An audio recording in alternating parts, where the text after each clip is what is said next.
And this month we're entering into the conversation of courting the beloved, because of course it is the month of love, and so we are going to be just being with courting the beloved this month.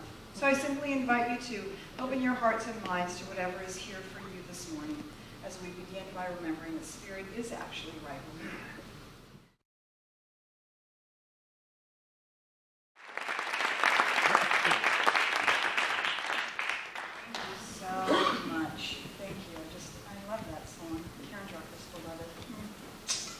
So, courting the beloved, that's our conversation for today.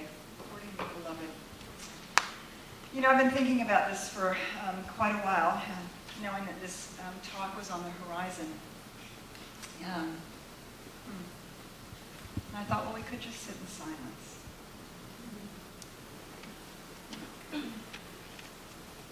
But I'm paid to talk, so. And when I don't, people ask me, okay, I came here to listen to you talk, so why are you not talking?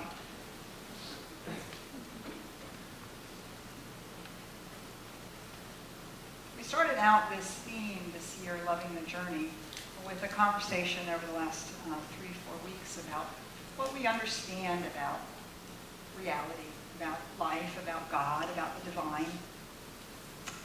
And it's important, I think, to begin there. Our journey always begins with what we understand to be true about our relationship to this thing called life. And yet it's clear to me, and I know it very clearly, that it's a bit of a cerebral conversation. And I deliberately do that. I deliberately spend time educating all of us on that, because I think it's so important that we understand.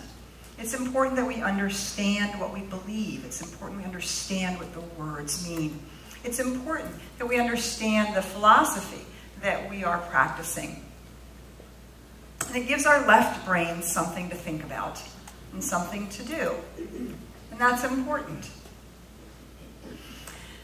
But our intellect only can take us so far. In Hinduism, they have 4 paths that they recognize. Raja Yoga, which is the path of meditation, Bhakti Yoga, which is the path of devotion, Karma Yoga, which is the path of service, and Jnana Yoga, which is the path that I tend to practice, which is the path of the intellect. And I lovingly call it the path, the you can't get there from here path. Because the truth is our intellect and our understanding only takes us so far. Now, it takes us a fair amount, and it's important that we understand. But at some point, we come to a place where we are invited to experience the truth of what we believe, right? Not just talk about it, not just understand it. We actually have to move into a place where we begin to experience it. And so on our journey that we're on this year, Loving the Journey, moving from understanding, we want to now move into a place where we're actually experiencing the presence, this oneness that we speak about, this one life, this one power and presence. It's good that we believe that that's so and that we understand how that works. But we want to move into a place where we are actually experiencing ourselves in that connection, where we're actually knowing the presence of the divine in our own lives. And we're living from that place. It's one of the reasons why I've chosen for this month, I've chosen the book, The Practice of the Presence of God by Brother Lawrence. I don't actually know why I'm showing you this book, because this book is 30 years old and it just does not look like this anymore. It looks very different. But The Practice of the Presence of God, it's a slim little volume of immeasurable wisdom. Brother Lawrence was a monk. He was called into the monastery in the 1600s and has been a guiding light into this experience of the divine, not just the intellectual understanding of it.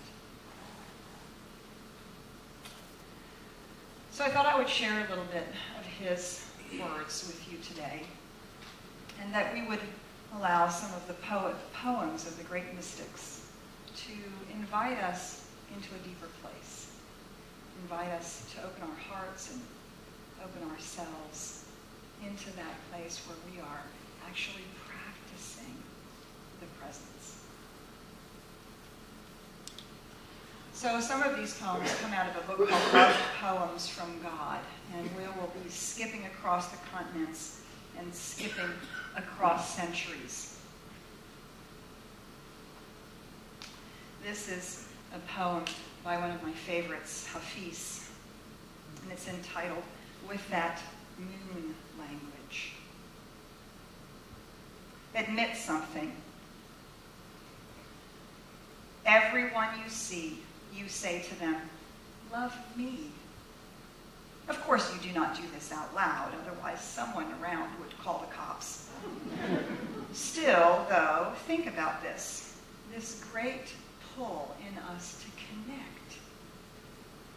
Why not become the one who lives with a full moon in each eye that is always saying, with that sweet moon language, what every other eye in this world is dying to hear?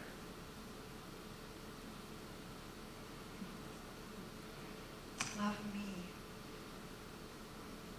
We want so much to connect. We want to know that we belong. We want to have the experience of being part of the universe and to know that our lives matter. And it is when we begin to open ourselves to the oneness, to the divine presence, that we begin to connect with something that is so much larger, fuller, richer, deeper than our own ordinary life. And it is that thing that we are longing for, whether we can articulate it or not. It is that desire to know that we belong, and to know the truth of who we are. And so we walk around in life and we ask, love me. Yeah, you remember that song, Looking for Love in All the Wrong Places? Yeah. Sort of been the story of a long part of my life. I'm guessing part of many of our stories. And so we look for things, and whether it's people or promotions or jobs or stuff that we fill our houses with, we're constantly looking for the answer, for the someone to love us. And we discover, of course, that it's not out there. There's not enough stuff to fill up that yearning that we have, because we are yearning for something different.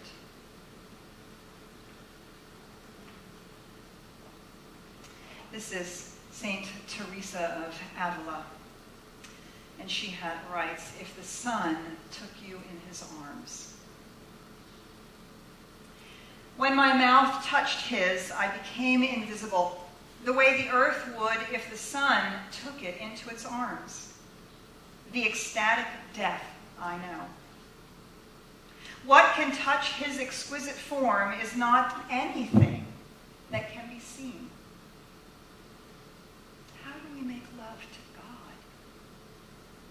How does the soul make love to God? How does the soul make love to God? The heart has divine instincts. It just needs to be turned loose in the sky. Does not every angel know where he lives and will beat on his door all night if it is locked?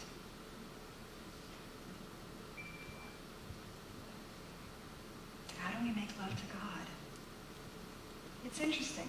The question isn't, how do we allow God to make love to us? We're so busy asking, love me,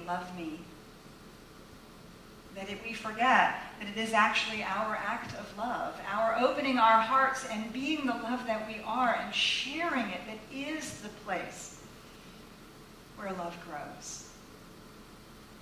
And it is not something that we have to ask for from God.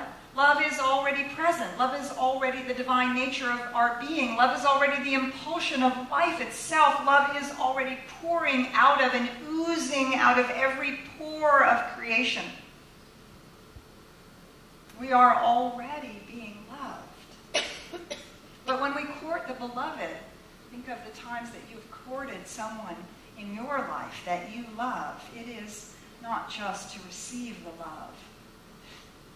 It is to give it, to be open to it, to share it, to discover love's presence right there in the heart of life.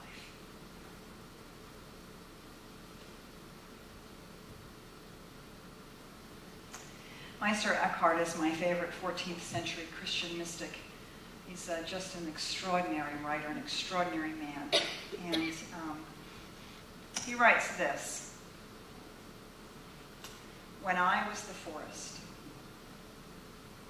when I was the stream, when I was the forest, when I was still the field, when I was every hoof, foot, fin, and wing, when I was the sky itself, no one ever asked me, did I have a purpose?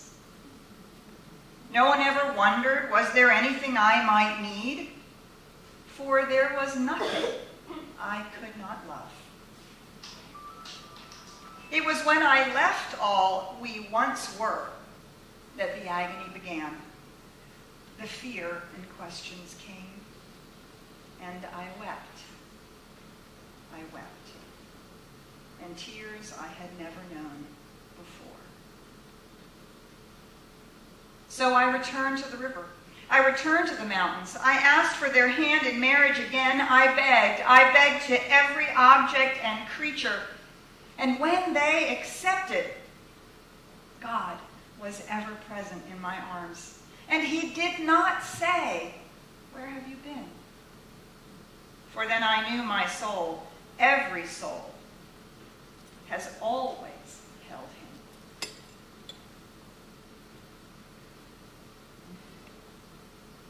And so we seek for God, and so many of us find the divine presence in nature. There's something so profoundly beautiful and quiet and open when we walk in the woods or sit by a stream. We were talking about it in this morning's adult Sunday school, or science and mind class between services. And we were exploring, why is it so many of us are drawn to nature? It's a place where we feel comfortable opening ourselves and we experience the presence. And I think part of it is because nature doesn't require anything from us. Neither is nature trying to be anything for us. The tree simply is. The flower simply blooms. The stream simply flows. And in that there is such beauty and such peace and such presence that we are invited into it ourselves to simply be. The tree doesn't say, oh, please don't look at me, one of my limbs is broken. Does it? The mountain doesn't say, I'm so sorry that my skirt of snow is not as beautiful as you would like it. Please forgive me. The stream doesn't say, could you please come do something about this log that has fallen across it? It simply is. And that isness is enough. It is the glory of life bursting forth and just simply giving of itself.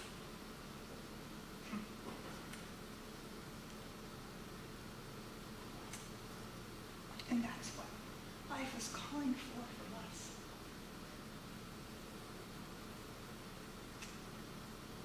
To simply be, to shine. No excuses. No need to apologize. Because we are already held in the arms of love. We've already been given love by the sheer act and the fact that we are present. That Spirit has become us and seeks to dwell among us and in us as us. And so we're invited to awaken to this fact. Brother Lawrence had this wonderful awakening experience. He was 18 in 1666. And he writes about it. Actually, he doesn't really write about it. I should tell you this book is actually a series of conversations that Brother Lawrence had by letter and in person with the local and well-known bishops of the day. You see, Brother Lawrence had, over time, received the reputation of being someone who walked with God. And he was an extraordinarily humble man. And he simply walked with God. And people would write him, and they would meet with him, and they would ask, how do you do this? How do you live in the presence? How do you walk with God every moment of every day? And so this slim little volume is transcriptions of some of those conversations and some of his letters in response to these questions. And so this is the beginning of the first conversation, and he had described his experience. He told me that God had done him a singular favor in his conversion at the age of 18. That in the winter, seeing a tree stripped of its leaves, and considering that within a little time the leaves would be removed, and after that the flowers and fruit appear, he received a high view of the providence and power of God, which has never since been effaced from his soul. That this view had perfectly set him loose from the world and kindled in him such a love for God that he could not tell whether it had increased during the more than 40 years he had lived since. He saw within that tree of winter, he saw life, he saw the truth, he saw the presence of the divine, and he felt the reality of that presence.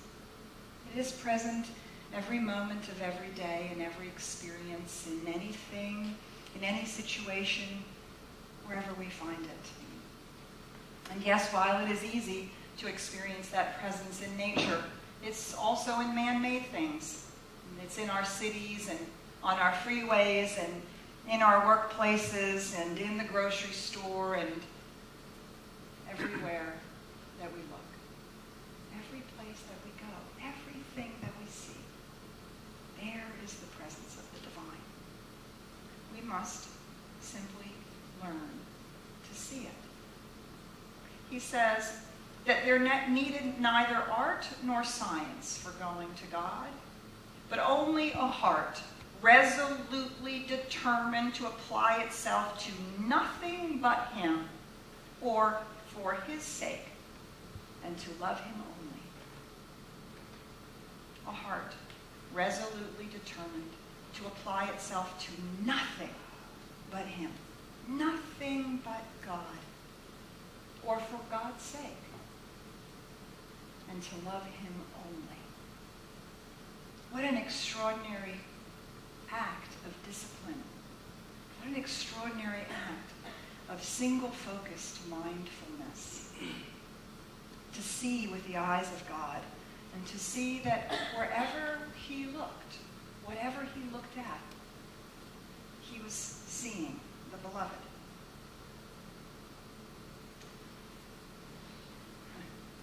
This is an extraordinary poem from Augustine, St. Augustine, who actually many would say did a fair amount of damage to the Christian tradition. He was part of the notion of original sin, that sex was not okay, that women couldn't be part of the ministry. But he was an amazing man, an extraordinary experience of the divine. And he writes this. It's entitled, "To See as God Sees." It is your destiny to see as God sees, to know as God knows, to feel as God feels. How is this possible? How? Because divine love cannot defy its very self. Divine love will be eternally true to its own being, and its being is giving all it can at the perfect moment. And the greatest gift God can give is his own experience. Every object, every creature, every man, woman, and child has a soul, and it is the destiny of all to see as God sees, to know as God knows, to feel as God feels, to be as God is. It is the destiny of every soul, man, woman, and child, every object, every creature, every creation, to see as God sees. And it is as we see with the eyes of love that we see love. It is as we see with the eyes of the divine that we see perfection. It is as we see with the eyes of wholeness that we see wholeness. It is as we open our hearts to the presence in everything that we see and experience that presence.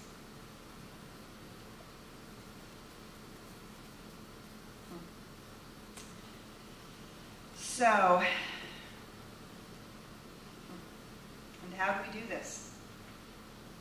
Brother Lawrence says, by keeping my mind in his holy presence and recalling it as often as I found it wandering from him. Now I found no small pain in this existence, and yet I continued it, notwithstanding all the difficulties that occurred, without troubling or disquieting myself when my mind had wandered involuntarily. I made this my business as much all the day long as at the appointed times of prayer. For at all times, every hour, every minute, even in the height of my busyness, I drove away from my mind everything that was capable of interrupting my thoughts of God. Keeping my mind on God in the midst of the busyness of life. Brother Lawrence spent his life in the kitchen and in the stable and in the garden. We spend our lives being with others, giving our gift, doing our job, raising our children, living our lives. And we find that our mind wanders from God, does it not? And we find ourselves thinking many other things. And he says, all the difficulties that occurred without troubling or disquieting myself when my mind had wandered involuntarily. Didn't beat himself up for it. Simply returned his mind to God. Now, I remember reading these words many, many years ago and thinking, okay, I don't really get it. Sorry, I don't really get it. Like, what does that mean? Think about God. Like, what do you do? Like, what do you think about? Like, I don't get it. I'm here, I'm washing the dishes, or I'm here having this conversation, or I'm doing this thing. And I kept exploring. So I would think about all the things that I knew about God, which is why we had those first 3 conversations in January, to give us something to think about. Think about God's infinite nature, God's love, God's presence, God's divinity. Think about all those things and try to imagine what they mean. What does it mean? What does it really mean? Well, I could do that while I was meditating, or while I was reading a good book, or reading a spiritual book, or while I was having a spiritual conversation, but I didn't really know what to do the rest of the time. And so it said, simply dwell on God, keep my mind on God. And so I didn't know what else to do, so I just began to say God. God. God. To myself. God. And I would fall asleep and I would think God. God. And I would wake up in the morning and do the same. It was years later I discovered that I simply created a mantra for myself to keep myself fixed on the divine. I still today go to sleep, and my last thoughts are, thank you, God. I'm grateful for this. I'm grateful for that. God. God is all that I am. God is the source of my being. And I wake up in the morning, And I think, God, welcome God. Welcome to this day. God, this is my day. God, this is your day. God. Keeping my mind fixed. And my mind wanders just as much as yours. And we bring it back to the divine. A rigorous willingness to continue to come back to the presence.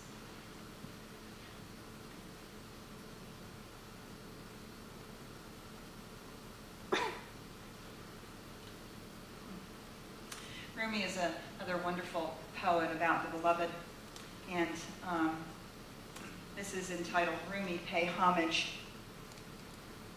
If God said, Rumi, pay homage to everything that has helped you enter my arms, well, there would not be one experience of my life, not one thought, not one feeling, not any act I would not bow to. Every experience, everything we might chalk up on our life, everything we might write on those little sticky notes of all the experiences of our lives, good, bad, and indifferent, every one of them is an opportunity for us to open to the divine, to see God, to feel God, to bring God's presence into the room, to be the love of God, to lift ourselves and each other into that reality. Every single experience. And every single experience of our current lives. Every moment of every day.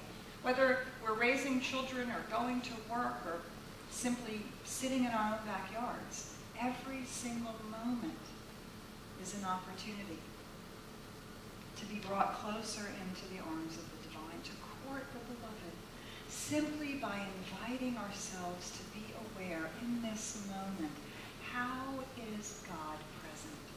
In what form, in what fashion, in what way, through which avenues can I experience the presence of the divine in this moment, right now?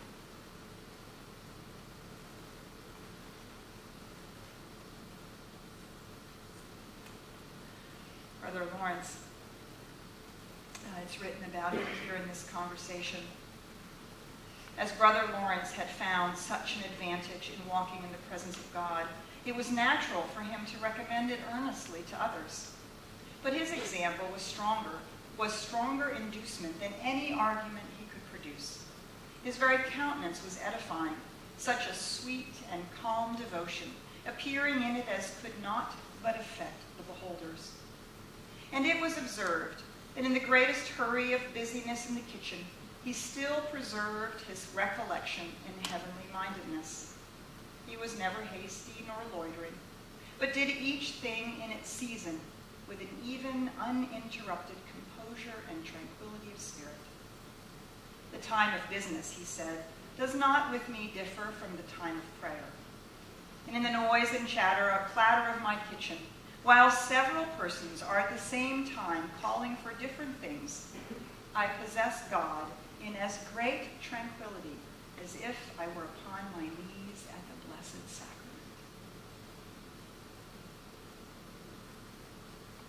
The time of business, said he, does not with me differ from the time of prayer.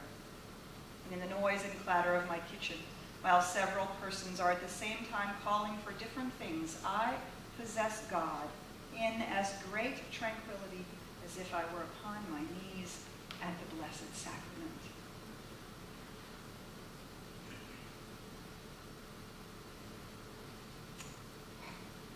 As we court the beloved, it is not leaving our spiritual practice on the meditation cushion, or in our spiritual reading, or in our classes, or even here on Sunday mornings.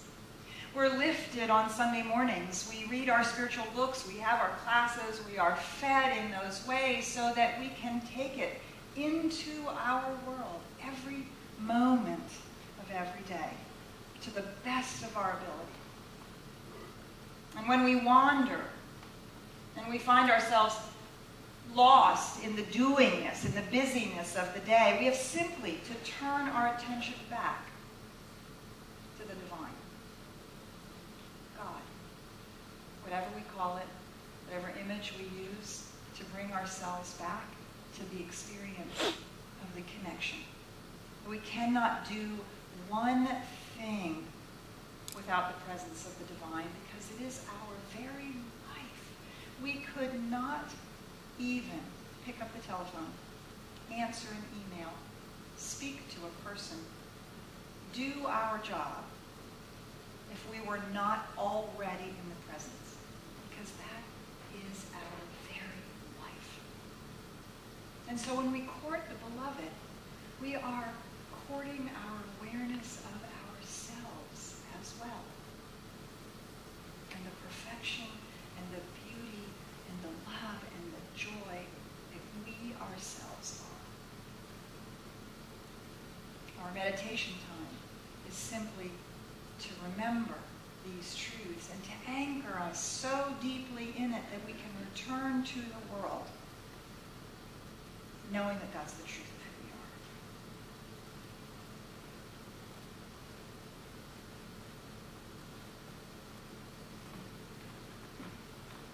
If God invited you to a party and said, everyone in the ballroom tonight will be my special guest, how would you then treat them when you arrived? Indeed, indeed.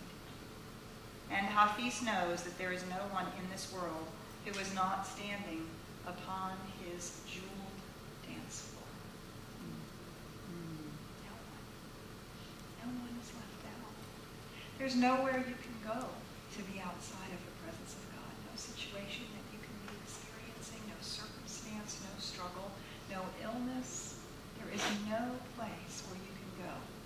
No mountain tall enough, no valley wide enough. The presence of God is already here. So we open our hearts to it in whatever form or fashion we can, to bring that awareness to be the reality of who we are. Court the beloved in your life. Court the presence. See the divine. Look for God everywhere. We do this when we look for the good and praise it. We do this when we speak about how Spirit has shown up. We do this when we simply gaze upon the beauty of life. What we discover when we court the beloved, what I've discovered when I court the divine presence, what I've discovered is that God has always had its arms open to us. The presence is always present. And when we turn to God, we discover that God has already turned to us. When we turn to love, we discover that love has always been there. When we turn to joy, we discover that joy is the reality of life itself. When we turn to the presence, we discover that we are already connected. Always have been. You come from God. It is your very life. It is the truth of who you are. You don't have to look for it. You just have to be it. And that's enough. Let's pray.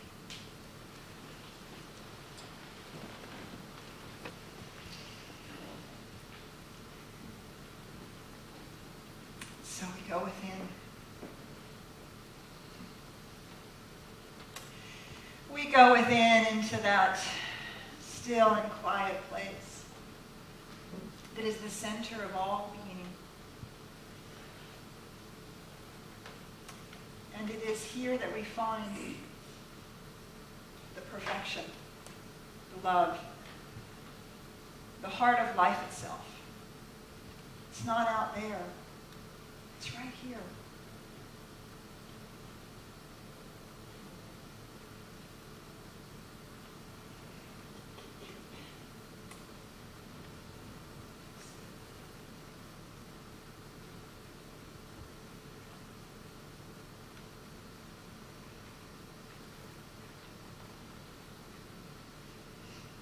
So we simply allow ourselves to be present right here, in this moment. Having opened our hearts wide, we invite the beloved in.